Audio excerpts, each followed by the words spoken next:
Monsieur le président de l'université de Cergy Paris Université, François Germinet, monsieur le secrétaire perpétuel de l'Académie des inscriptions et belles-lettres, Nicolas Grimal, mesdames et messieurs, chère Anne, je suis très heureuse de vous accueillir ce soir dans ce lieu prestigieux qu'est le Musée de l'Homme pour partager avec vous cette leçon inaugurale de la chaire d'excellence Archéologie et patrimoine de Cergy Paris Université par Anne Leherf. Lorsque Anne m'a demandé de la recevoir pour cette première intervention, j'ai été très honorée qu'elle choisisse le Musée de l'Homme. Lieu historique, de mémoire, mais surtout lieu de recherche, de connaissances et de diffusion des connaissances, ce musée-laboratoire imaginé par Paul Rivet continue ses missions scientifiques pour le plus grand nombre. Associer l'archéologie et le patrimoine semblait comme une évidence dans ce Musée de l'Homme qui a toujours œuvré pour la pluridisciplinarité des approches. Je souhaiterais tout d'abord dire quelques mots sur la brillante carrière d'Anne Leherf. Celle-ci est loin d'être terminée. Après des études à l'université de Paris 1 Panthéon-Sorbonne, elle obtient son agrégation d'histoire en 1994, puis termine une thèse d'archéologie sous la direction d'Alain Schnapp en 1999. En parallèle, dans les années 1990, elle suivra une formation d'archéométallurgie au laboratoire du Louvre, plus connu aujourd'hui sous le nom de C2RMF, qui restera au cœur de sa pratique, notamment sur les nombreux chantiers de fouilles auxquels elle participera, aussi bien en France, en Italie qu'en Angleterre. Membre de l'École française de Rome de 1997 à 2000, elle n'hésitera pas à faire bouger les lignes chronologiques en bousculant l'Antiquité classique et en y faisant entrer les 3e et 2e millénaires avant notre ère.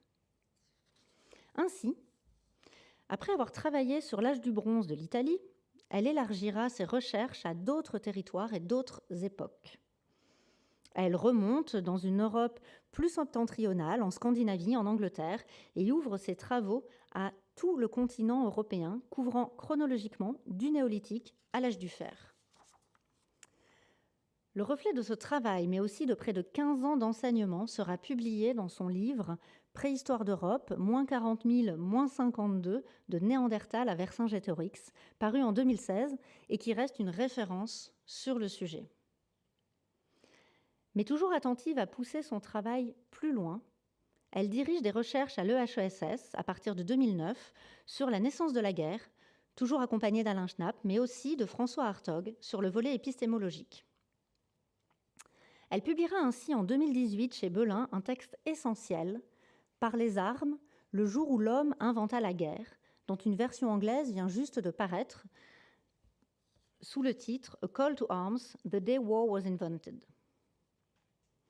De 2011 à 2015, Anne Leherf pilotera le projet européen BOAT 1550 BC sur les relations transmanche à l'âge du bronze, la navigation et les échanges au 2e millénaire avant notre ère. Ce projet d'envergure réunira 3 pays, 7 partenaires, une centaine d'acteurs et tout de même un budget de 2 millions d'euros. Également sous la présidence de la ministre de la Culture, elle est également depuis 2015 vice-présidente du Conseil national de la recherche archéologique. C'est pour elle un investissement scientifique majeur dans l'encadrement de la recherche archéologique nationale. Enfin, en parallèle de ses recherches, elle devient professeure des universités à Lille en 2012, puis en 2020 à Cergy en pleine pandémie, une gageure. Dans ce cadre, elle développe des collaborations avec des institutions culturelles diverses, en particulier avec le projet Archéologie dans la Cité, dont le Musée de l'Homme est partenaire. Ces brefs rappels biographiques ne seraient pas complets si je n'évoquais les nombreuses publications d'Anne Leherf, et notamment ses derniers ouvrages, tels que son Dictionnaire amoureux de l'archéologie, paru en 2021, mais également les Que sais-je sur l'archéologie ou sur le néolithique. Et bien sûr, un futur ouvrage à paraître, début 2023, en lien avec la première saison d'Archéologie dans la Cité, qui est un livre d'entretien avec Yves Coppens, son ultime ouvrage. Mais revenons à ce qui nous occupe ce soir.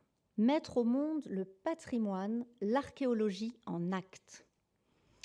Quel titre prometteur que cette maïeutique historique et archéologique qui s'annonce. Créer des liens entre les disciplines avoir une approche innovante de la recherche, transmettre ses savoirs, voilà des aspects qu'Anne Le Herff maîtrise parfaitement, avec toujours comme fil rouge l'humain. Je ne souhaite donc pas être plus longue ce soir et je suis très heureuse de passer la parole à Monsieur François Germinet, président de l'Université de Cergy Paris Université.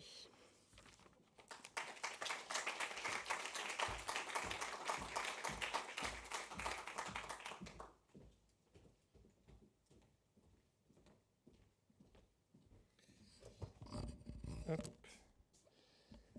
Très bien, Madame la Directrice, merci beaucoup. Mesdames et Messieurs, en vos grades et qualités, chers collègues, chère Anne, je suis également moi-même ravi de pouvoir être avec vous aujourd'hui pour cette leçon inaugurale de notre chaire et de l'initiative d'excellence. Ça fait déjà pas mal d'années que l'université de Cergy fraye son chemin avec le patrimoine. Ça a commencé par l'archéologie avec les fouilles à Geninville et puis des travaux avec le C2RMF, avec le LRMH, avec le musée du Louvre, avec le château de Versailles, la création d'une fondation des sciences du patrimoine avec l'université de Versailles-Saint-Quentin en Yvelines, des masters qui se sont développés en cours de route, un laboratoire d'excellence, des équipements pour le patrimoine, une école universitaire dignement représentée ce soir, et puis voilà, une UMR CNRS Héritage, dont vous voyez le logo ici. Je salue les directrices. Tout ça petit à petit, sur une dizaine d'années, nous nous sommes pris de passion pour la question du patrimoine, le patrimoine matériel et la manière dont on pouvait éclairer le présent et le futur à partir de nos patrimoines. Mettre au monde le patrimoine, c'est un peu mettre au monde nos propres sociétés et la vision qu'elles ont d'elles-mêmes et de leur futur. Voilà. Et nous avons, il y a peu de temps, enfin il y a 2 ans déjà, sauté le pas pour destiner l'une de nos quelques chaires d'excellence que nous pilotons avec l'ESSEC, l'école de commerce que vous connaissez et avec laquelle nous partageons cette initiative d'excellence. Nous avons défini un certain nombre de chaires juniors et de chaires seniors et nous avons décidé d'un commun accord d'ouvrir une chaire dédiée à la question du patrimoine. Et alors, il fallait trouver l'oiseau rare qui puisse articuler des sciences humaines, de l'histoire, mais en même temps des sciences expérimentales, les travaux de chimistes, de physiciens, voilà. Quelqu'un qui puisse dialoguer avec les institutions culturelles avec lesquelles nous étions déjà en échange, et je pense bien sûr au Musée de l'Homme, mais aussi au Musée d'archéologie nationale à Saint-Germain, et puis quelqu'un qui pourrait nous permettre de faire un pas de plus sur ce sujet de l'archéologie qui nous tenait à cœur, que nous avions développé, mais pour lequel il manquait encore une petite étape, une impulsion importante. Et donc, voilà, nous avons eu la chance que Anne Le Herff accepte de postuler sur ce poste.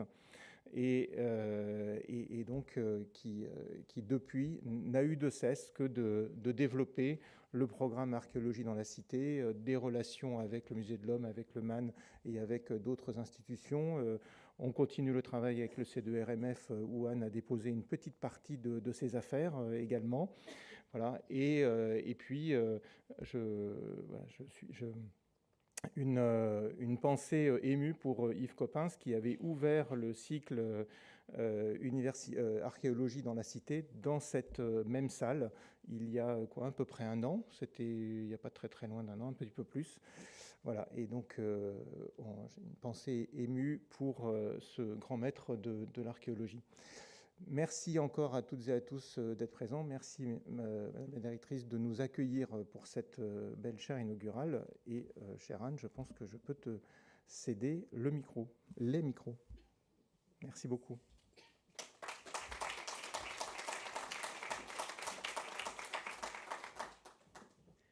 Bonsoir à toutes et tous. Merci d'être là. Madame la Directrice du Musée de l'Homme, Monsieur le Président de Cergy Paris Université, Monsieur le Secrétaire perpétuel, Mesdames les directrices de l'UMR Héritage, chers collègues, collaborateurs et étudiants, chers amis, Mesdames et Messieurs. Dimanche 23 octobre 2022, il est 13h02. De manière anodine, j'allume le journal télévisé sur une chaîne nationale. Il est question d'une gourmette qui vient d'être trouvée fortuitement en Normandie, dans un champ, celle d'un soldat américain tombé le jour du débarquement. La gourmette n'a rien d'exceptionnel. Elle est abîmée, mais elle conserve quelques lettres, Bull, le surnom du défunt et 3 initiales, WLB, celle de Wolverton Robert Lee. Les commentaires retiennent mon attention. Cette simple gourmette est, nous dit-on, un morceau de notre histoire, avec un grand H, qui nous permet de revivre la nuit du 5 au 6 juin 1944. L'homme a sauté en parachute à Saint-Côme-du-Mont et il est mort avant d'avoir touché le sol. Il n'avait pas 30 ans. La gourmette est remise au musée local du D-Day Experience où elle sera exposée. Elle y constituera une pièce majeure destinée à rappeler le martyre de ce jeune soldat qui ne doit pas être oublié. C'est merveilleux. La leçon qui nous réunit ce soir tient, presque tout entière, dans 7 minutes et 30 secondes, surgit de manière impromptue en ce midi d'automne. Tous les ingrédients sont là et s'entremêlent. Un objet disparu qui jaillit du passé et l'incarne. Une émotion collective et une empathie partagée. Une jeunesse sacrifiée que l'on peut serrer dans le creux de la main grâce à un objet. Des protagonistes qui s'accordent, des trémolos dans la voix, sur la décision de garder, de montrer, d'en faire un symbole contre l'oubli et pour les générations futures.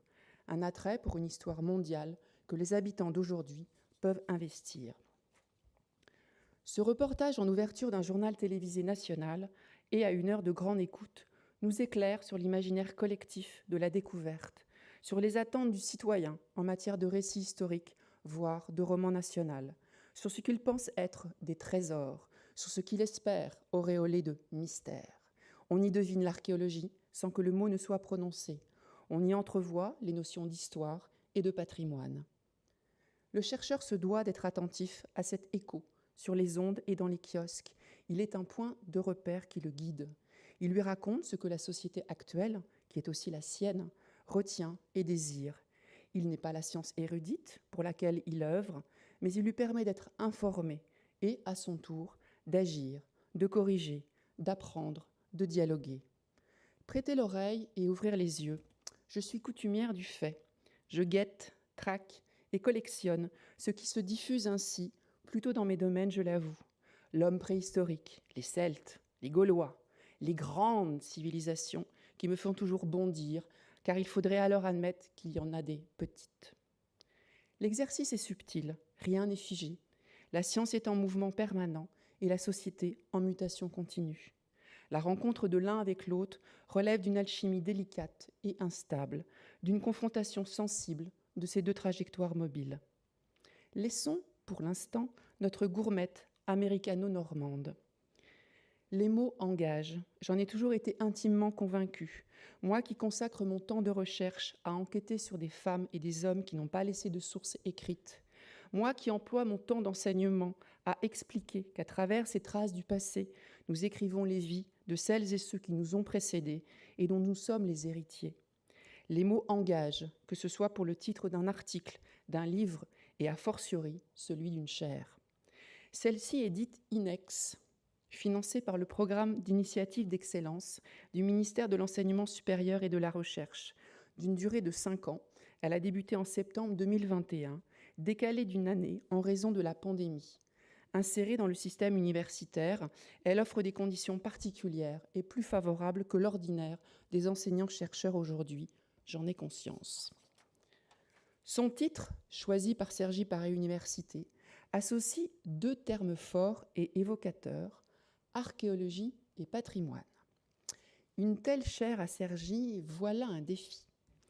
Cette université porte les questions patrimoniales depuis des années, cofondatrice en particulier de la Fondation des sciences du patrimoine. Notre président vient de nous le rappeler. Et elle travaille en partenariat avec des institutions françaises comme l'Institut national du patrimoine ou à l'international au sein de l'Alliance Utopia.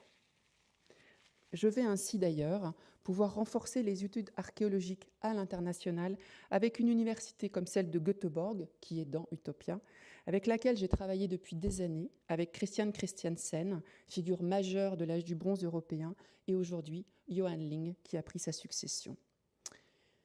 Je remercie son président, François Germinet, d'avoir souhaité cette chaire, de me l'avoir confiée et d'avoir eu l'inconscience de me laisser entièrement libre d'imaginer ses contenus avec les bagages qui sont les miens, de proto-historienne de l'Europe, d'archéométallurgiste, de vice-présidente du Conseil national de la recherche archéologique, une fonction qui m'a amenée depuis 2015 à renforcer la part des antiquités nationales dans mon travail et à traiter de sujets de fond très variés, de sciences, de société, de droit, de politique, pour toutes les périodes et pour tous les milieux. Avec ces ingrédients donc, et grâce à des partenaires institutionnels qui ont répondu présents, et je les en remercie, j'ai donc imaginé cette chaire, ses enseignements, ses perspectives de recherche, ses collaborations. Joli défi. Les mots engagent, mais ils n'enferment pas. Ils sont un jeu sérieux que Françoise Héritier a mis en scène avec gourmandise dans le goût des mots. Ils étaient là, et je devais les faire miens. Je devais les approcher sous l'angle scientifique, mais sans perdre de vue que la manière d'aborder le passé est toujours éminemment politique, surtout lorsqu'il s'agit de la question des origines. Les origines, un invariant de l'archéologie, une idole que Marc Bloch avait bien raison d'envisager avec inquiétude. Ces deux mots, archéologie, patrimoine, j'ai voulu les regarder selon une sémiotique à la Roland Barthes, les décortiquer, les triturer, les malaxer, comme on le fait avec de la pâte à modeler, avec de la pâte à penser. Qui étaient-ils? Moi qui les fréquente depuis si longtemps, les connaissais-je si bien? Mis à l'épreuve du temps, ne sont-ils pas devenus ordinaires et affadis à force d'être quotidiens? Et puis, quel sens leur donner dans une telle chair, et quelle chair construire et développer, portée par de tels mots? Voilà les enjeux de cette leçon qui a été souhaitée par mon université et mon UMR Héritage. On ne saurait trouver un nom plus approprié ici, selon une tradition commune au monde académique à l'échelle internationale. Ce qui est un peu moins normal, si j'ose dire, c'est la date de cette leçon dans un calendrier pris un petit peu de travers, que l'on qualifiera de quelque peu contrarié. Une leçon que j'ai le plaisir de partager avec vous, que j'ai l'honneur de prononcer dans ce musée de l'homme, pour lequel j'ai un immense respect, et dont j'admire le projet universaliste et humaniste, l'homme dans son unicité, l'homme dans sa diversité. Fermons les yeux, imaginons. Les vestiges sont là, sous nos pieds, enfouis et engloutis, mais ils ne se voient pas. Ils n'existent pas, ou plutôt, ils n'existent plus, même s'ils ont traversé le temps. Immobiles, muets, ils restent invisibles dans les entrailles de la terre et les profondeurs des eaux, si rien n'est fait pour les en sortir au terme d'une gestation courte ou longue, et dont la durée n'est préalablement pas définie. Ils peuvent y demeurer, oubliés pour l'éternité, pourrait-on supposer, si rien, si personne ne les met à la lumière, ne les met au jour, ne les met au monde. Pour leur donner vie, les mettre en mouvement, leur donner la parole, il faut opérer à leur naissance, à leur renaissance, osons Barthes à nouveau, celle qui les sort du passé, celle qui les intègre dans un monde nouveau et contemporain, où leur statut change, un monde différent de celui de leurs origines, notre monde, où ils nous éclairent et nous instruisent. Ce qui repose là, invisible et vulnérable, est déjà le résultat d'un premier tri ancien et double, celui des hommes du passé, qui ont choisi de déposer ou qui ont abandonné tel ou tel objet, et celui du temps écoulé, celui de la taphonomie. S'y ajoute un second tri, celui des hommes d'aujourd'hui, qui, par ce geste, déterminent ce qui sera étudié, analysé, conservé, exposé, transmis. Un jour, alors que je m'interrogeais une fois encore sur ce que nous, les archéologues, sommes, la rhétorique de la maïotique s'est imposée comme une évidence. Mettre au monde n'est pas une fantaisie, un caprice sémantique. C'est aller plus loin que mettre au jour, littéralement et symboliquement. Cette mise au monde qui donne vie se décline en plusieurs moments. Elle commence par une naissance que l'on peut qualifier d'intime et que l'on peut subdiviser. Il y a d'abord, de manière incontournable, la naissance sur le chantier de fouilles. Sur ce dernier, espace semi-clos, ne peut naître que celles et ceux qui y sont autorisés, comme pour une parturiente que l'on préserverait des regards indiscrets. Tous les lieux ne sont pas identiques, car l'archéologie est diversité, mais ils ont en commun cette mise au monde si particulière.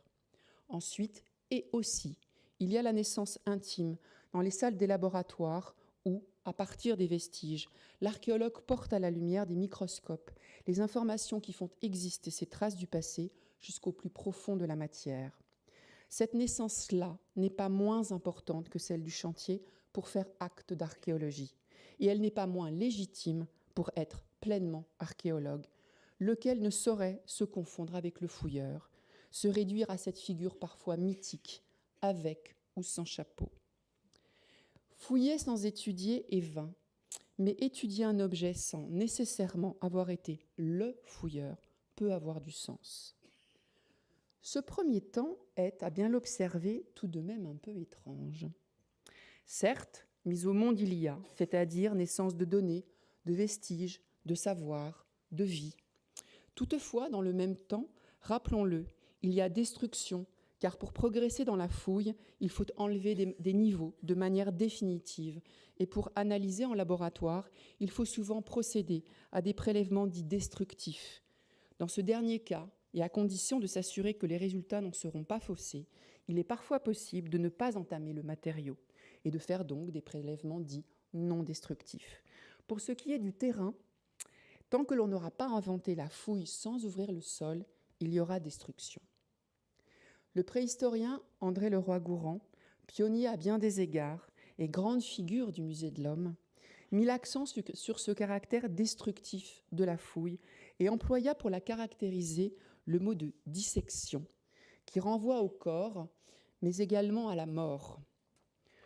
Pour ma part, si André Leroi-Gourhan met un guide pour bien des sujets, je préfère célébrer la vie que porte l'archéologie, les vies, celles que nous cherchons à retrouver.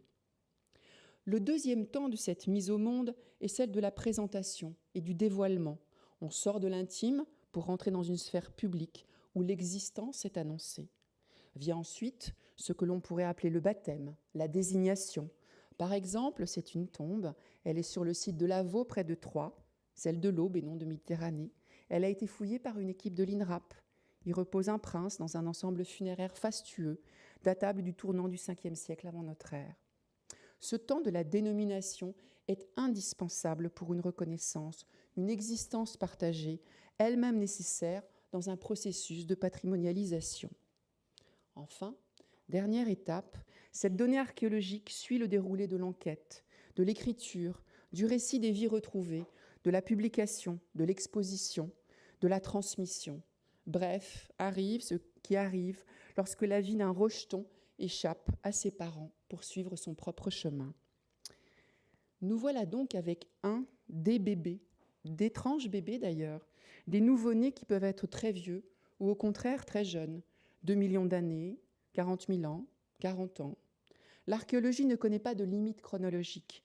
Est archéologie ce qui a cessé d'être en usage dans une société qui disparaît et qui, précisément, est remis au monde, le nôtre, qui peut à nouveau disparaître pour renaître un jour, peut-être à nouveau, dans un monde futur. L'archéologie accompagne ces vies, s'en saisit, enquête, les transforme en savoir, en patrimoine. En patrimoine, en quoi ce que l'archéologie met au monde est patrimoine? Le mot est vertigineux. Le patrimoine est non seulement devenu commun dans le langage, mais il semble s'être multiplié et même démultiplié depuis les études classiques de Jean-Pierre Bablon et André Chastel. Polysémique, il est omniprésent, provoquant rêve, passion et sympathie. Il y a du patrimoine de tout, partout, matériel et immatériel. Certains spécialistes s'en insurgent d'ailleurs, voyons là le dévoiement d'une définition originelle. Celle-ci, puisant ses fondements dans le droit romain, désigne le patrimoine comme l'ensemble des biens hérités et acceptés, transmis d'une génération à une autre, appartenant à une entité privée ou public. Des notions clés sont mobilisées dans cette définition, celle du temps, qui se déploie en un hier, un aujourd'hui, un demain, dans une forme de généalogie, celle du tri et de la sélection, car tout ne se transmet pas, mais seulement ce que l'on garde volontairement, ce qui a une valeur patrimoniale, quelle qu'en soit sa nature. Lorsque c'est l'humanité qui est héritière, la question se pose de manière aiguë et à chaque génération. Garder, jeter, valoriser. Aujourd'hui, parce que le mot est de toutes les situations, le patrimoine semble presque une évidence. Rappelons qu'il fallut quelques combats pour y parvenir, avant même ceux de l'archéologie, qui en recueillit tardivement les fruits. Le patrimoine en Occident, en France tout particulièrement, est d'abord né d'un besoin de protection face aux destructions de la Révolution française. On se souviendra du rôle de l'abbé Grégoire dans son rapport de 1794 à la Convention, où il dénonçait la destruction de monuments et d'objets nationaux, où il inventa le terme de vandalisme pour désigner ces actes et tuer la chose, où il affirma, au-delà de l'anathème, que le respect public entoure particulièrement les objets nationaux qui, n'étant à personne, sont la propriété de tous. On se rappellera les paroles devenues célèbres de Victor Hugo dans sa guerre aux démolisseurs de 1825 et 1832. Il faut arrêter le marteau qui mutile la face du pays. Hugo veut non seulement que le vandalisme cesse, mais il réclame en urgence une loi indispensable pour les monuments, la nationalité de la France, les cathédrales, les plus grands produits de l'intelligence humaine, l'irréparable qu'on détruit, les souvenirs, l'œuvre collective de nos pères, pour le passé, pour l'histoire. La naissance de la notion de patrimoine est donc associée à une lutte contre le vandalisme au nom de la nation et de manière consubstantielle à la constitution de l'État-nation. Il s'agissait de garantir la préservation de monuments et de biens dans une alliance complexe entre le bien commun, ce qui appartient à tous, et la défense de la propriété individuelle pour chaque citoyen, arraché de haute lutte. Cette notion de patrimoine est alors celle des monuments et des objets d'art, des œuvres. Le musée y est pleinement associé. L'archéologie, en revanche, n'y tient guère de place, sauf dans sa dimension de beaux-arts, une dimension à laquelle elle ne saurait être réduite aujourd'hui. Pourtant, c'est bien sur cette base que le patrimoine archéologique s'est constitué, avec des mécanismes similaires et dans une dilatation de cette notion de patrimoine, parallèlement aux mutations de l'archéologie tout entière. L'archéologie, science des choses anciennes, est à la fois un geste ancestral et une pratique scientifique récente. On ne refera pas tout le cheminement de la construction de l'archéologie depuis l'Antiquité jusqu'à nos jours, mais nous en retiendrons quelques faits essentiels. La recherche d'un passé enfoui dans le sol est millénaire. Alain Schnapp, qui a été mon directeur de thèse, l'a clairement démontré. Mais trouver des objets dans le sol ou des ruines n'est pas un geste suffisant pour faire acte d'archéologie, a fortiori dans le sens où nous l'entendons aujourd'hui. La redécouverte de l'Antiquité durant la Renaissance livre des œuvres dont le caractère esthétique est incontestable et qui inscrit dans le sol la légitimité des princes. Lorsque le pape Jules II organise des fouilles à Rome, il cherche dans la terre de la ville éternelle l'inscription de sa continuité, plus encore que le beau et la connaissance du passé. À partir du XVIIe siècle, certains pays intègrent et encadrent précocement une forme d'archéologie, soit dans la perspective du savoir, c'est le cas de la Scandinavie, soit de protection face à des exportations de vestiges hors du sol national.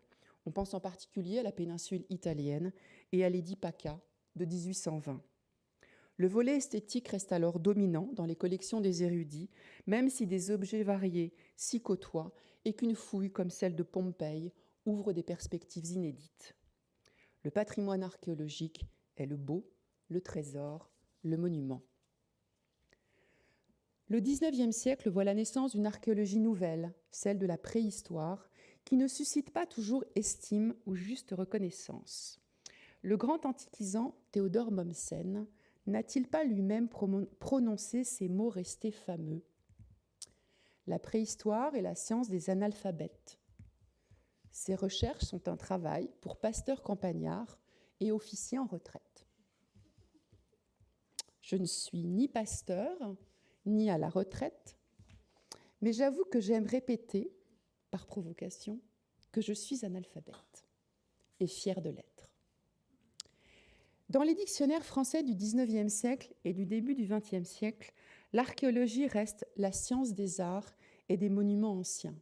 Durant ce siècle de réforme, les premières mesures qui la touchent mobilisent surtout un travail d'inventaire et concernent essentiellement les monuments.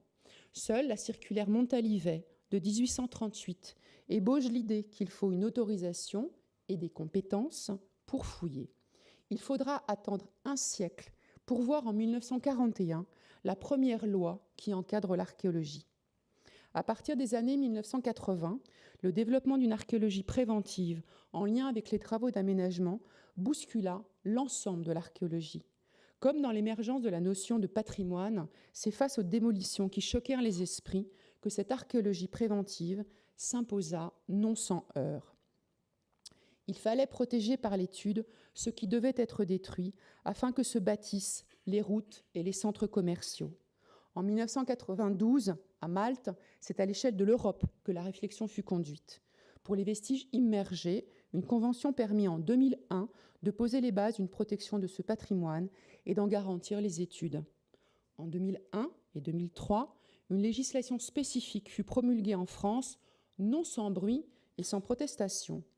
D'aucuns y virent un retard des chantiers de construction, un empêchement de la vie contemporaine, une vaine et tragique course des archéologues face aux bulldozers pour ce qu'ils estimaient être sans intérêt. 20 ans plus tard, le bruissement des ignorants se fait encore parfois entendre, malgré l'importance des mutations et l'enrichissement exceptionnel de la connaissance. Toutefois, en majorité, le citoyen a compris que l'archéologie est une science qui se conjugue au présent et non une collecte désuète de vieilleries inutiles. Plus encore, elle l'intéresse et le séduit. Elle lui permet de répondre un peu ou beaucoup à ces questions existentielles que Paul Gauguin avait peintes en 1897 et qui sont précisément celles du Musée de l'Homme dans son parcours permanent. Qui sommes-nous? D'où venons-nous? Où allons-nous? 2001-2003, les dates parlent d'elles-mêmes. Cela ne fait donc qu'une vingtaine d'années que l'archéologie française, dans son ensemble, est encadrée, et elle n'est pas la plus mal placée dans le monde. Étudiante dans les années 90, intégrant le monde professionnel au début des années 2000, j'ai l'impression d'avoir pleinement vécu ces mutations durant 3 décennies et les avoir accompagnées dans ma pratique et mes missions. Au-delà de nouvelles procédures opérationnelles, c'est la nature de la donnée archéologique et les thèmes de recherche qui changèrent. Le beau ne pouvait plus suffire à une archéologie scientifique de l'homme et de la nature, ambitieuse et de plus en plus professionnelle. Chaque trace put se hisser en preuve concrète du passé, en trésor scientifique sans être nécessairement en or. Le pollen ou l'ossement, qui ne prétendaient à nul attrait de beauté, gagnèrent leur galon aux côtés de la noble statuaire. Le fameux négatif de Troute-Poteau acquit sa légitimité face au temple de marbre et à la pyramide. Au nom de valeurs nouvelles, ce qui était reconnu et accepté comme vestige archéologique et bien patrimonial s'élargit considérablement. Le législateur s'adapta, accompagna, parfois tardivement, ce que le scientifique avait déjà acté ou attendait. Des sujets s'imposèrent en lien avec des préoccupations contemporaines et de société, portées par des méthodes et des technologies toujours plus performantes, qui soulignèrent ainsi que l'enquête archéologique n'est jamais close. Prenons un exemple d'une actualité brûlante, celui des restes humains. Les ossements ou les dents furent longtemps négligés, sauf cas particuliers, très vieux, momifiés, etc. Ils devinrent précieux à partir de 1950 pour des datations, des études funéraires, aujourd'hui des études paléogénétiques. Plus encore, les restes humains ont pris une place dans les débats relevant de questions éthiques autant que scientifiques. Mettre au monde un patrimoine qui est littéralement nous-mêmes n'est pas neutre et agite des sensibilités au-delà de la communauté des archéologues. Peut-on les fouiller, les étudier, les exposer au public dans les musées? Quel choix opérer entre science et ce que certains considèrent être le respect des croyances et religions de leurs ancêtres? En 2022, ces questionnements se posent à l'échelle mondiale, au sein de sociétés contemporaines qui établissent un rapport nouveau avec l'histoire et avec ses traces matérielles. Certains pays ont pris des dispositions. Ainsi, depuis 1990, le NAGPRA Act aux États-Unis conditionne et contraint la science et l'archéologie, limitant certaines études, obligeant à des réanimations que les scientifiques subissent impuissants. Le présent, le passé, les questions identitaires s'entrechoquent de manière difficile. En France, récemment, certaines fouilles de cimetières ont été empêchées par des communautés religieuses au nom de la religion des Inhumés. Ce seul sujet souligne à quel point l'archéologue est un scientifique dans la cité, dans tous les sens du terme, et à quel point également le citoyen a investi le champ de l'archéologie. Déjà, en 1990, Christian Goudineau, titulaire de la chaire d'Antiquité nationale au Collège de France et grand promoteur de l'archéologie, invitait à son partage dans un rapport au Premier ministre en ces mots. L'archéologie met au jour des documents et des vestiges, non seulement à étudier, mais à présenter, à intégrer dans la vie quotidienne, à mettre en valeur, à faire connaître. Que de chemin parcouru depuis cette époque et l'année de l'archéologie en 1989. Le succès des visites de chantier, des journées européennes de l'archéologie et du patrimoine en témoignent. L'archéologie est un enracinement individuel dans une histoire locale. Grâce à elle, on peut toucher du doigt son passé dans son territoire. Notre gourmette de Normandie ne dit pas autre chose. Incarnation matérielle d'une histoire mondiale et connectée, elle devient, par la grâce de la patrimonialisation, le symbole d'une mémoire commune attachée à la terre du débarquement. Allons plus loin, tirons le fil, travaillons les maillons de cette gourmette. Le reportage nous dit qu'elle a été trouvée par hasard. La précision est la bienvenue. La législation française est claire sur le sujet. Depuis la loi de 1941, il est interdit d'entreprendre sans autorisation de l'État des recherches et des fouilles à des fins d'études archéologiques, y compris lorsque l'on est propriétaire de son terrain. De même, depuis 1989, l'usage de détecteurs de métaux à des fins de recherche archéologique sans autorisation est interdit. L'État considère, à juste titre, que seuls les professionnels sont en capacité d'opérer, non pas pour limiter des libertés individuelles, mais pour répondre à des enjeux scientifiques universels. La donnée archéologique présente, là, sous nos pieds, n'est pas renouvelable. Elle est unique et précieuse comme une vie. Revenons à notre gourmette. Peut-on trouver, par hasard, un objet tombé dans un champ 78 ans plus tôt, alors que l'on est parti cueillir des champignons? On est en droit de se poser la question. Les témoins de cette aventure normande sont sincères. Il leur importe plus que tout de rendre hommage à ce soldat. Pourtant, la belle histoire interroge. Cet objet, dans le langage archéologique, est qualifié d'objet orphelin, avec un vocabulaire, une fois encore, qui se rattache à la vie et à la maïeutique. Certes, dans le cas présent, on sait quel est son propriétaire. D'ailleurs, là aussi, pour les soldats, des lois spécifiques existent. Et sans doute à peu près le lieu de sa découverte. Mais comment précisément a-t-il été trouvé? Dans quel contexte reposait-il? Y avait-il des éléments ou fragments d'autre nature? Quels relevés et photographies ont été faits? Au vu des indications fournies dans le reportage, cet objet reste amputé de données définitivement perdues. Dans le cadre d'une fouille archéologique menée par des professionnels, toutes ces informations et d'autres seraient enregistrées. En 2022, précisément pour éviter les objets orphelins en prospection sur le chantier de fouilles, il n'y a plus de place pour les amateurs d'antan, sauf en accompagnement des professionnels ou en raison de compétences reconnues et toujours dans le cadre de la loi. On est loin de l'archéologie pionnière du XIXe siècle, où chacun faisait comme bon lui semblait, ou presque, ou même de celle de la fin du XXe siècle, où une certaine tolérance, une certaine coexistence furent de mise entre les amateurs de trésors et de militaria et le monde archéologique réglementé.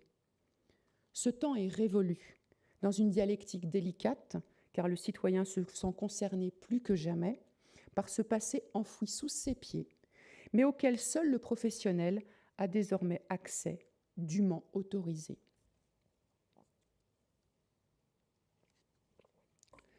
Tout autre type d'investigation est illégal et relève d'un mot sans appel, celui de pillage. Un mot qui recouvre des situations très variées, plus ou moins dramatiques. Un mot qui vient s'associer à cette notion d'objets orphelins qui sont eux aussi de plusieurs types, ceux d'aujourd'hui et ceux d'hier, ceux arrachés à la terre ou aux eaux par de simples malandrins ou par de vrais méchants. Essayons de démêler les fils de cet écheveau complexe. Certains détectoristes et prospecteurs passionnés du passé ne pensent pas à mal et souhaitent partager le fruit de leurs investigations. On a même inventé l'expression de « science participative ». Dans le meilleur des cas, supposons que l'intention n'est effectivement pas mauvaise. Toutefois, quel que soit leur dessein, le résultat de leur promenade, qu'ils pensent être de loisirs, est destructrice de patrimoine archéologique et de connaissances, puisque fouiller, c'est détruire, puisque fouiller, c'est collecter des objets, mais c'est aussi étudier le contexte dans lequel ils se trouvent, l'emballage dans lequel reposent les vestiges, autant que le contenu. La loi de 2016, article L510-1, le dit. La définition de l'archéologie intègre désormais cette notion de contexte, en le reconnaissant ainsi sous l'angle scientifique et en faisant également un critère dans la lutte contre le pillage.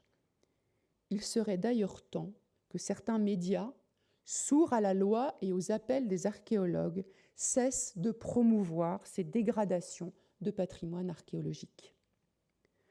À une autre échelle, dans le monde, sans véritable volonté de nuire, il existe aussi un pillage de la misère économique. Là, nul goût du passé n'est évoqué par ceux qui le pratiquent, juste le souhait de nourrir leur famille. Et puis il y a les autres, les vrais méchants, les trafiquants et les pillards qui volent dans le sol ou sous les eaux pour un plaisir égoïste de possession, par pur profit, ou qui s'en servent pour le transformer en argent, lequel pourra à son tour être destiné à l'achat d'armes, au financement de guerres et du terrorisme, ou à d'autres choses tout aussi éloignées de la science. Il y a ceux aussi, et ils peuvent être les mêmes que les précédents, qui saccagent, massacrent, anéantissent, éradiquent par idéologie fanatique, car le passé, tel qu'il paraît au monde, ne leur convient pas. L'instrumentalisation de l'archéologie peut aussi revêtir la forme de la disparition. Ce n'est alors plus de l'ignorance, mais de l'obscurantisme. De toutes ces actions contemporaines naissent des objets orphelins d'aujourd'hui qui auraient pu connaître un autre sort que ce destin amputé. Une autre catégorie d'objets orphelins existe, plus complexe, ceux d'hier, ceux qui ont été mis au monde à un moment où la conscience du contexte et la science archéologique n'étaient pas celles d'aujourd'hui et dans une géopolitique mondiale différente. Ceux-là ont été patrimonialisés il y a longtemps et nous en avons hérité. Ces objets ont pu être récupérés grossièrement, mais aussi fouillés, avec les méthodes de l'époque, sur les sols nationaux ou dans d'autres cadres, par des Anglais en Grèce, des Français en Égypte, des Européens en Afrique. Ils ont été le plus souvent emportés, exportés vers des musées, loin des lieux de leur découverte, selon des logiques plurielles, souvent vers l'Europe, mais pas uniquement. Ces orphelins portent avec eux aussi cette histoire de la domination de pays européens sur d'autres, et même celle des colonisations et des guerres à travers le monde. Il faut enfin ajouter une dernière catégorie, indépendante de la seule action humaine, que l'on trouve à toute époque, et dont le nombre augmente avec les conséquences du réchauffement climatique. Ce sont les orphelins par accident, par orage, par tempête, par fonte des glaces, par sécheresse. Tous différents et tous orphelins, que faut-il faire de ces objets ? Prenons 2 exemples de la protohistoire européenne. Restons en Normandie, la Bretonne n'est pas rancunière. En 1832, à Bernières d'Ailly, près de Falaise, Un lot de casques fut découvert par un paysan dans un champ. Décidément, le champ normand est riche.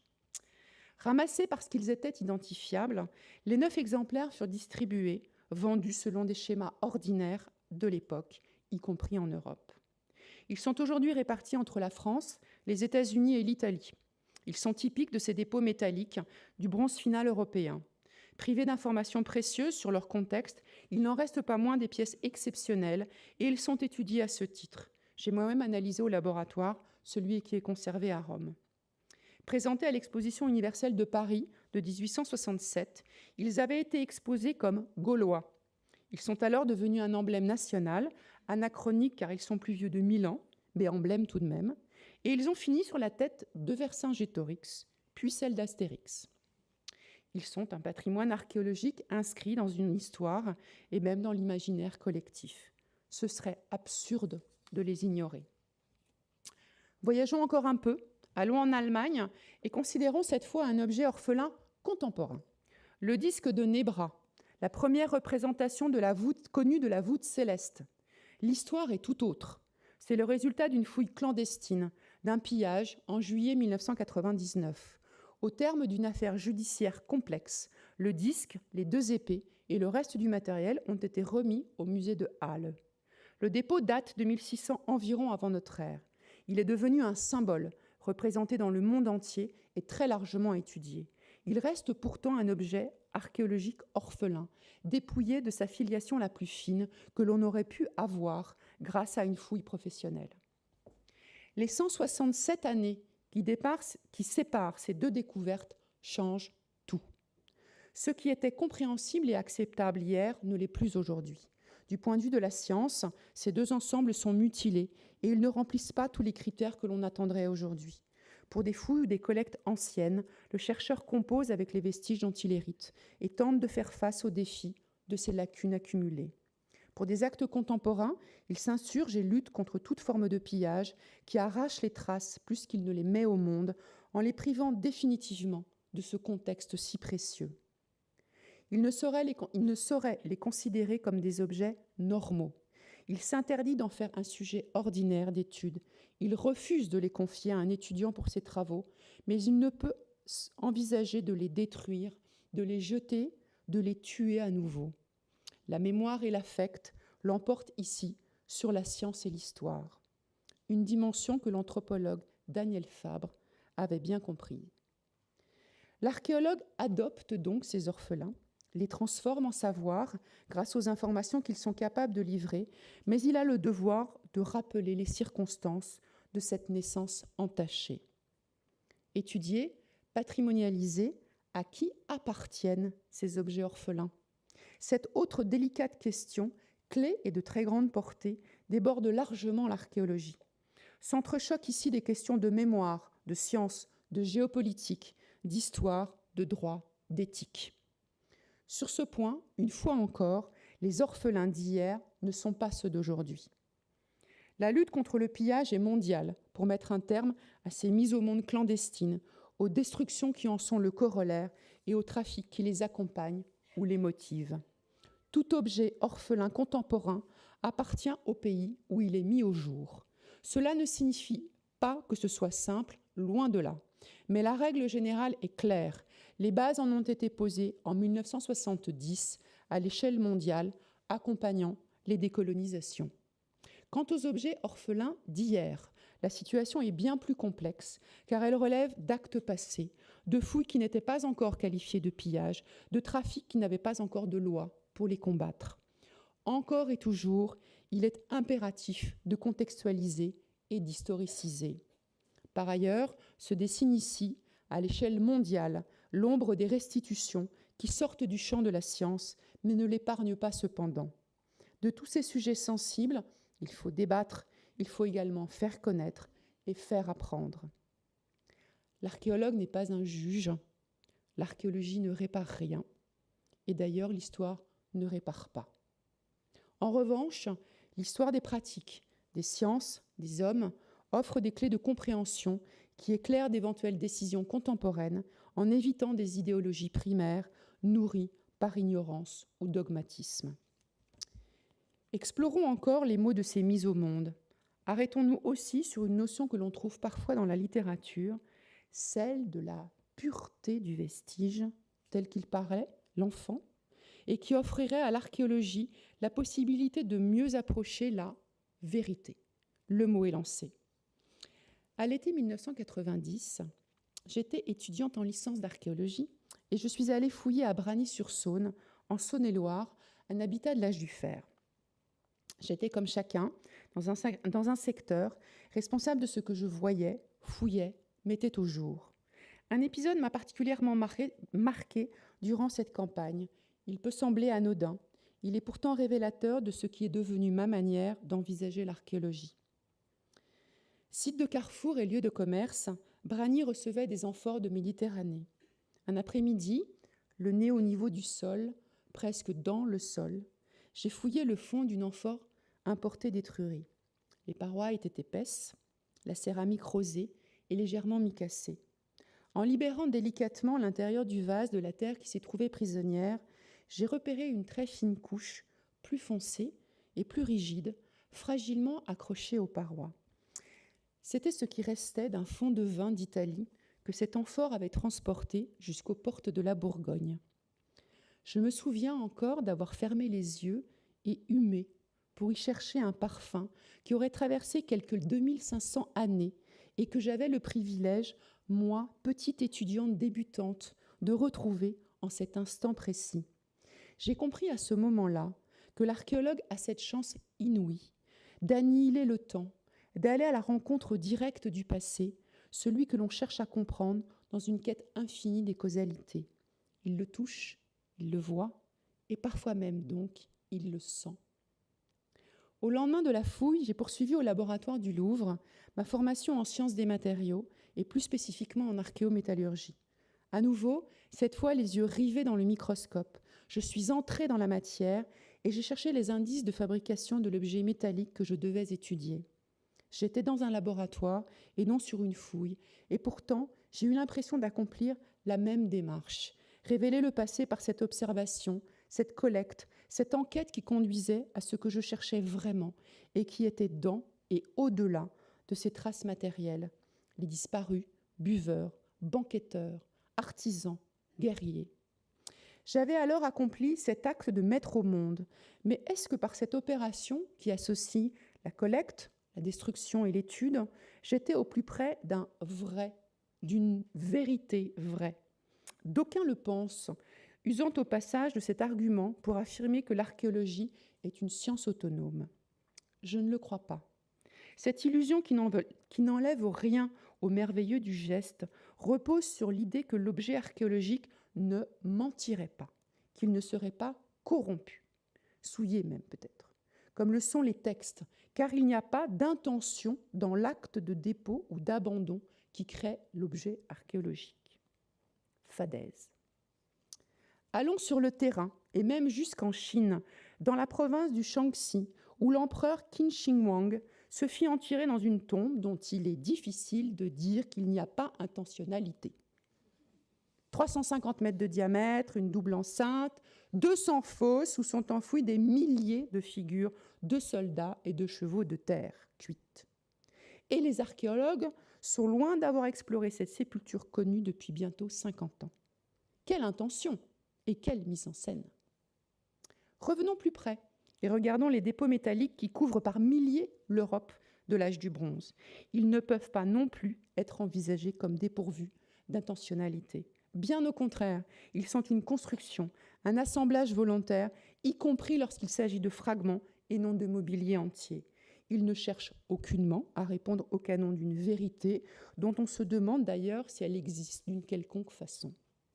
Ce qui nous manque, ce sont éventuellement les clés de compréhension de ces montages sans équivalent dans notre monde et qui nous renvoient à notre incapacité à comprendre ce que nous avons sous les yeux. Les partisans d'une pureté virginale de l'archéologie poursuivent une vaine et absurde guerre opposant archéologie et histoire, celle de l'écrit, dans des définitions étriquées et dépassées. La première serait vérité de l'objet, la seconde mensonge de l'écrit. C'est une vision naïve, c'est également une erreur d'analyse sur ce que sont l'archéologie, l'histoire et le patrimoine. L'archéologie est histoire, même si elle appelle aussi dans ses investigations les sciences de la vie, de la terre, du laboratoire. Elle n'est pas mobilisée pour compenser des écrits qui manquent, elle est sollicitée en elle-même et pour elle-même. Et heureusement, car sur l'échelle du temps et du monde, plus de 99% des sociétés du passé, et il se trouve que ce sont celles que j'étudie, n'ont pas choisi l'écrit comme mode d'expression. Ces sociétés-là, de préhistoire et d'ailleurs, ne sont pas dans une utopique antichambre de l'histoire. Tout autant, elles sont dans l'histoire avec un grand H. D'elles subsistent des traces et des images, une matière première que l'enquête transforme en connaissance, en récit, en vie. Avec un optimisme partagé par d'autres et aucunement dans un raisonnement par défaut, je crois en la puissance heuristique de l'archéologie. On ajoutera quelle étrange idée tout de même que celle de croire qu'il existe dans l'absolu une hiérarchie des sources et une documentation vraie et pure. Ou alors que le travail de l'historien, et l'archéologue est un historien, est de soumettre sans relâche et sans a priori ces sources à une éternelle critique, car toutes, sans exception, sont des constructions et des traces lacunaires. Il est temps de déposer les armes et de se rassembler plutôt que de se diviser. Il y a d'autres combats à mener que celui-ci. Au terme de plus de 2 siècles de tribulations, l'archéologie réunit aujourd'hui un patrimoine hétérogène que le législateur, restons en France, sépare en 2 ensembles distincts, d'une part les biens mobiliers et d'autre part les biens immobiliers. La catégorie des biens mobiliers recouvre des objets, des vestiges divers et accorde une place particulière aux restes humains nombreux dans les découvertes archéologiques, parfois désignés sous le terme de vestiges paléo-anthropobiologiques. Ces biens mobiliers ont changé avec le temps, car ils incluent aujourd'hui toute trace matérielle, quelle qu'elle soit. On pourrait dresser une liste à la Prévert de ces archives du sol. Je vais faire une très courte liste. Temple, charbon de bois, Vénus de Brassampouille, c'est pour le man. Fibule, pépins de pomme, épée, bouton de culotte de poilu, bateau de l'âge du bronze, je me fais un petit plaisir. Coquillage, sculpture du Christ sous Notre-Dame. La législation leur garantit à tous, parfois en recourant à plusieurs codes, une reconnaissance, une patrimonialisation et donc une inaliénabilité. Leur statut a évolué en 2016 en France, date à laquelle ils deviennent propriété de l'État, en us et place des statuts variés qui préexistaient alors. Tout vestige découvert sur le sol français appartient, à terme, à l'État. Je suis heureuse d'avoir, en 2015, alors contribué à les promouvoir comme biens de la nation. Les biens immobiliers, cette fois, sont des sites, des grottes, et là, la situation est plus compliquée pour plusieurs raisons. Premièrement, ne l'oublions jamais, la nature de la pratique archéologique suppose que l'on porte atteinte au lieu. On est donc ici face à une contradiction majeure et de fond entre études et conservation. Deuxièmement, en France, si la fouille dispose d'un cadre, il n'y a en revanche pas de caractérisation scientifique du site archéologique qui lui offrirait un cadre ad hoc de préservation par le législateur. Le seul outil de protection ne relève pas de l'archéologie, mais d'une législation des monuments historiques, qui est parfois inadaptée.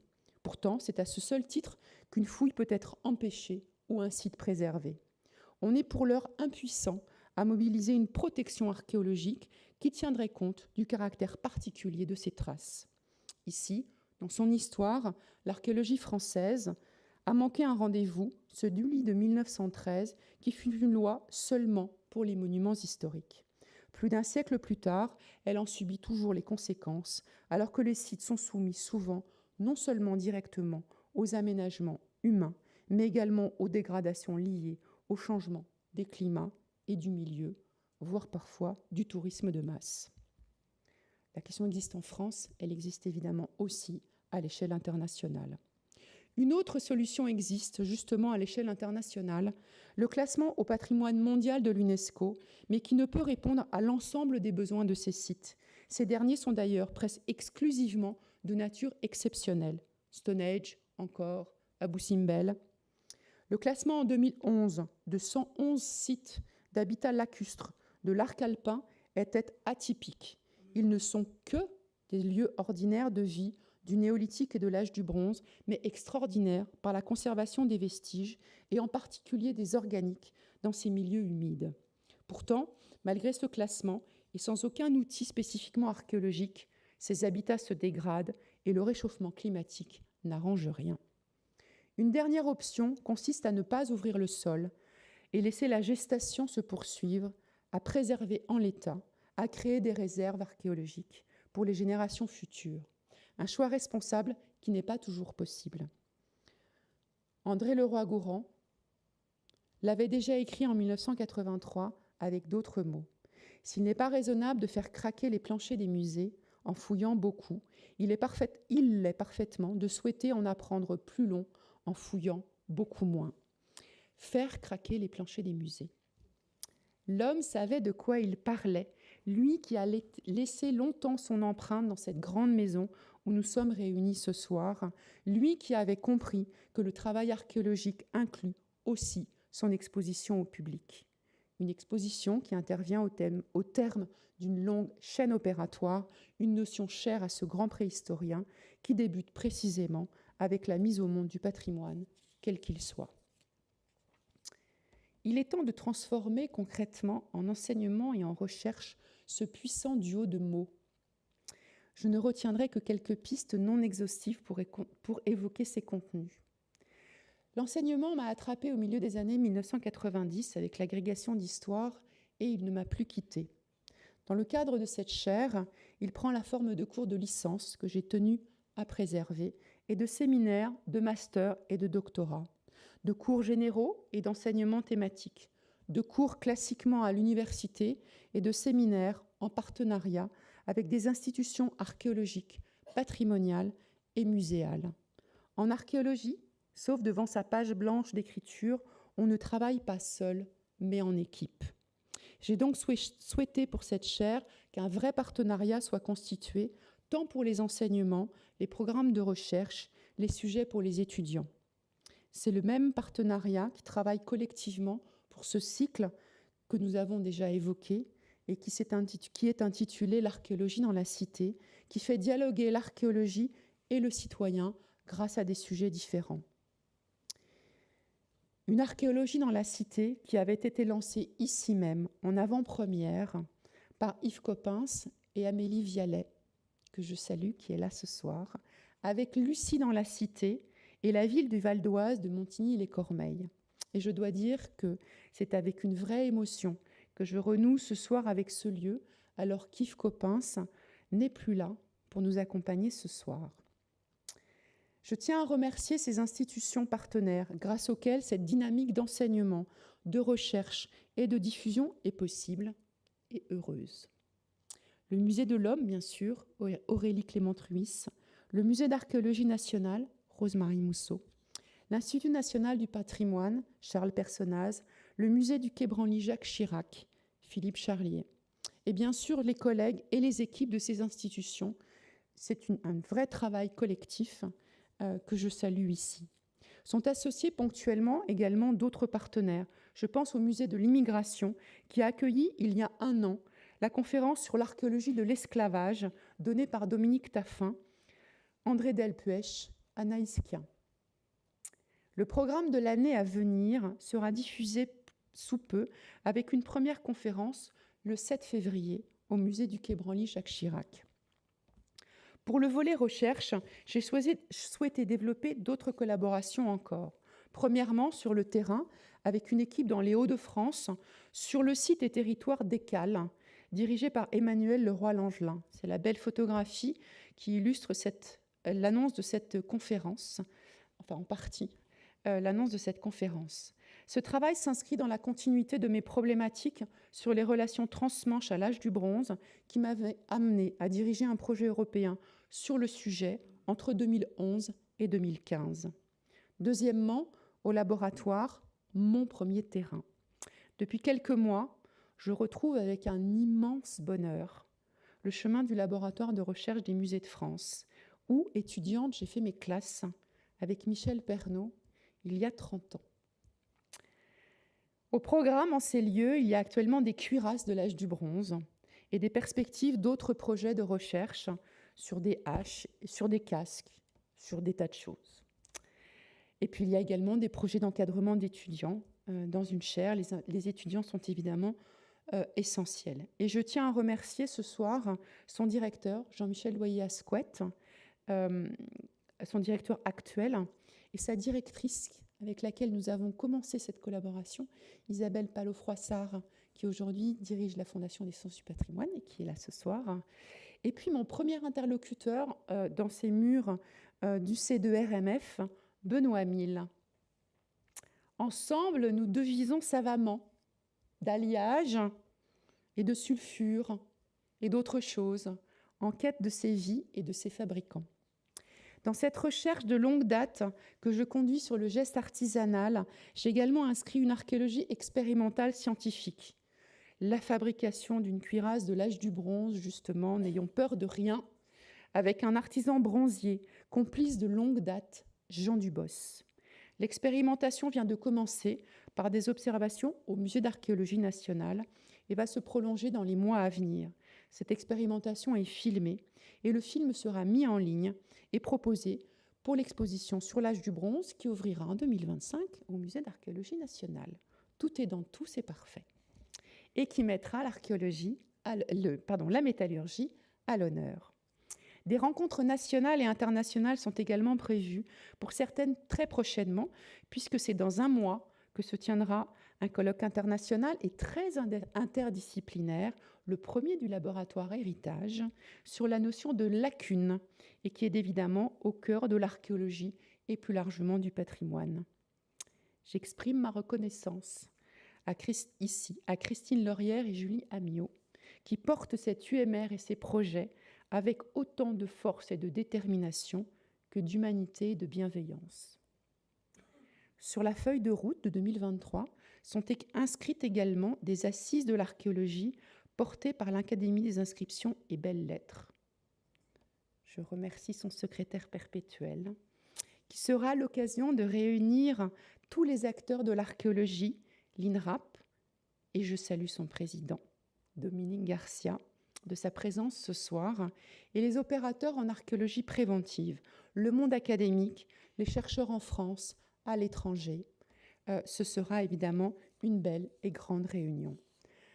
Un tel rendez-vous déborde sans doute un petit peu de cette chaire archéologie patrimoine et relève sans doute d'abord de mes fonctions au CNRA et au ministère de la Culture. Il déborde de cette chaire, mais il n'y est pas non plus étranger, mes fonctions et mes missions ayant toutes un seul objectif, servir l'archéologie. Concluons par quelques mots sur l'importance de l'archéologie, ses missions, ses enjeux, des enjeux qu'une chaire académique peut précisément porter. J'ai d'abord pensé finir cette leçon par des paroles d'enfant, dans la continuité de la maïeutique qu'il a construite. Un jour, en effet, une petite fille m'avait interpellée comme on en est capable à 7 ans. Et elle m'avait dit « Pourquoi tu étudies les morts ? Les morts, on s'en fout. Ils sont morts. Qu'est-ce que ça peut faire qu'on les étudie ?» C'est vrai, ça. Qu'est-ce que ça peut faire qu'on étudie les morts qui sont morts ? Avec ces mots sans phare, elle interrogeait le sens même de l'archéologie. Elle croyait voir la mort alors que c'est la vie que nous étudions. Nous avions échangé et elle avait compris. Elle. Et puis je me suis dit que ce soir, il fallait aller plus loin, oser des sujets qui fâchent et mettre les grandes personnes devant leurs responsabilités. Il y a 10 ans environ, au cours d'une discussion, un homme politique qui avait plus de 7 printemps m'a posé cette question : à quoi ça sert l'archéologie ? En une fraction de seconde, j'ai su qu'il fallait trouver la réponse. Celle que je lui ai donnée a semblé lui convenir. Confiant, il avait donc ajouté : moi aussi, quand j'étais petit, j'ai voulu être archéologue pour trouver des trésors. Là, en moins d'une fraction de seconde, j'ai su qu'il fallait taire la réponse qui se tortillait dans ma gorge. Comme je restais mutique et souriante, il s'est dit qu'il pouvait poursuivre et a ajouté sur le ton de la confidence que l'idée de creuser le week-end dans le sol de sa propriété pour y rechercher des antiquités lui traversait parfois l'esprit. L'idée de... Je me souviens, j'ai failli m'évanouir ou m'étouffer, je ne sais plus. Je me suis tue. Je n'ai pas osé lui rappeler les termes de la loi. J'ai eu tort. J'ai manqué à mon devoir d'intellectuelle et de citoyenne, à mes engagements de scientifique. Aujourd'hui, scandalisée, je lui dirais que l'idée de est à elle seule révoltante. Je lui préciserai que s'il passait à l'acte, il commettrait alors un délit et qu'il détruirait irrémédiablement le passé par orgueil et irresponsabilité. Je lui rappellerai que dans sa position, lui, moins que quiconque, ne peut ignorer la loi ou imaginer, ne serait-ce qu'une seule seconde, agir en pillard, y compris en son château. J'ajouterai avec force que sa mission est au contraire de protéger ce passé, de soutenir celles et ceux qui œuvrent en son nom, au sein d'une archéologie qui doit pouvoir mettre au monde le patrimoine sans entrave, sans a priori, sans idéologie, librement, avec des moyens à la hauteur de ses ambitions, au nom de la science et de la société qu'elle sert avec compétence, passion et dévouement. Je vous remercie.